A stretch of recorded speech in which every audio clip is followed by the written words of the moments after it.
देखिए, आज हमने हरियाणा के किसान भाइयों की मीटिंग बुलाई थी क्योंकि जो आंदोलन चल रहा है, इस आंदोलन में नंबर एक बात तो ये कि टीकरी वाले जो भाई हैं, यहाँ पे कई संगठन बैठे हुए हैं और यहाँ पे एक बार मीटिंग करना इन भाइयों के साथ ज़रूरी था। और दूसरा, जो कल प्रस्ताव आया है उसके लिए भी मीटिंग होगी, तो उसके लिए भी जो है हरियाणा को एक बार हरियाणा के लोगों की सलाह लेनी ज़रूरी थी। तो बाकी जो है कि भी एक तो ये हुआ है कि जो अगली मीटिंग होगी उसमें हरियाणा की तरफ से जो प्रस्ताव पास हुए हैं वो रखे जाएंगे। वहाँ पे पास होंगे या नहीं होंगे वहाँ की मीटिंग के बाद ही आपको बताया जाएगा, क्योंकि पहले बताना थोड़ा सा, मीटिंग से पहले बताना थोड़ा सा कच्ची बात ना हो। इसलिए मैं बेनती करूँगा कि वो प्रस्ताव जो हरियाणा ने पास किए वो संयुक्त मोर्चा की मीटिंग में पास होने के बाद ही हम उनको अनाउंस कर पाएंगे। पहले उसके पहले कोई उसका नुकसान हो जाएगा करने का। और दूसरी बात, आज हरियाणा संयुक्त मोर्चा जो है वो एक उसका एक बनाया गया है, गठन किया गया है। गठन तो पहले से ही है, लेकिन एक बात ये है कि आगे के लिए भी अगर आंदोलन करना पड़े, क्योंकि किसान पे बहुत सी समस्याएं आनी हैं, तो हरियाणा के भी सारे संगठन जो है वो एक जगह होकर काम कर सकें, तो उसका आज गठन किया गया, जिनमें 12-13 संगठन तो यहाँ मौजूद थे। और उसमें ये भी तय किया गया है कोई और संगठन जो रह गए हैं, क्योंकि अभी कई ज़िलों से हमारा यहाँ पे लोग नहीं पहुँच पाए, जैसे पलवल है और फरीदाबाद है, मेवात है, उन ज़िलों से जो भी लोग और यहाँ हमें निकले काम करने वाले, या कोई भाई और जो संगठन का चला रहा है लेकिन रह गया है, उनसे भी बात की जाए।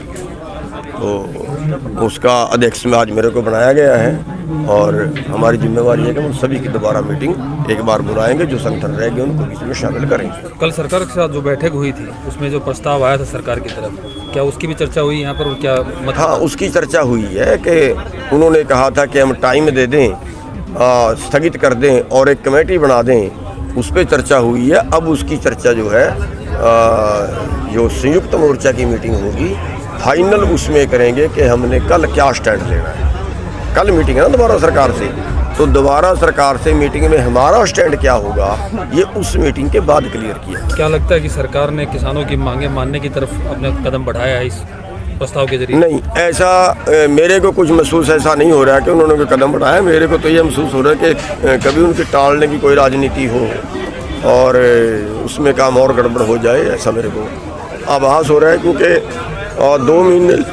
2 महीने से बैठे हैं, 2 महीने में तो कमेटी बना के फैसला भी आ जाता।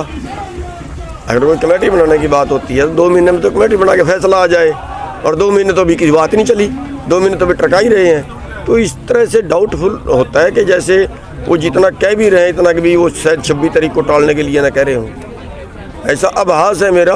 वो तो बाकी तो कल पता लगेगा। तो 26 तारीख की क्या तैयारी है आपकी? जिस तरीके से देखिए, 26 तारीख के लिए हमने प्रशासन से बात हुई थी कल, और हमने उनको एक रूट उनको बता दिया है कि हम एक तो जो 26 तारीख की सरकारी परेड है उसमें बाधा नहीं डालना चाहते। उसमें बाधा डालने का हमारा कोई प्रोग्राम नहीं है, और कोई ऐसा प्रोग्राम नहीं है जिससे कोई राष्ट्र की कोई इज्जत कम हो, ऐसा कोई प्रोग्राम नहीं है।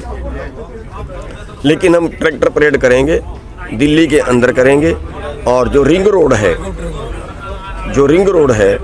रिंग रोड पे हम अपना ट्रैक्टर परेड करेंगे। उसके लिए लाखों ट्रैक्टर पूरे देश से, या जो दिल्ली के नज़दीक का 200-300 किलोमीटर का एरिया है वहाँ से आ रहे हैं। और उसके लिए हमने सरकार से जो प्रशासन से बात हुई है, प्रशासन से ये कहा कि उसके लिए आप हमें इजाज़त भी दें, आप उसका प्रबंध भी करें। उस दिन ट्रैफिक रोकें और पूरा वो रोड खाली कराएं और बैरिकेड उस दिन के लिए हटा दें। तो ये हमने उनको कहा है। तो उस पर अभी उन्होंने कल ये कहा था कि हम कल तक राय करके बताएंगे। तो आज फिर मीटिंग रखी थी, लेकिन क्योंकि आज हमें अपनी मीटिंग करनी पड़ेगी और पंजाब वालों को अपनी मीटिंग करनी पड़ेगी, तो शायद आज उनसे मीटिंग नहीं हो पाएगी। एनआईए के नोटिस पे क्या कहना है सर? साथ में ट्रैक्टरों के भी चालान ऑनलाइन घर भेजे जा रहे हैं। ट्रैक्टरों के चालान तो मेरे को आपसे पता लगा है कि ऑनलाइन घर भेजे जा रहे हैं। काफ़ी सूचनाएं भेज रही हैं सर। अगर ऐसा है तो फिर बदकिस्मती है, लेकिन आंदोलन को तोड़ने के लिए ये सब किया जा रहा है, आंदोलन को कमज़ोर करने के लिए ये सब किया जा रहा है। और ये ओछी हरकतें हम इनको कह सकते हैं। अब एक आदमी ने लंगर लगा दिया है तो क्या वो अपराधी हो गया? क्या लोगों को खिलाना भी अपराध है? एक आदमी ने जो शहीद हो गए हैं लोग, उनको 50-50 हज़ार रुपया दे दिया है तो क्या वो भी अपराध हो गया? अरे दान पुण्य करना तो वैसे ही किसी श्रेणी में नहीं आता। दान पुण्य करने पर तो वैसे ही टैक्स भी नहीं लगता।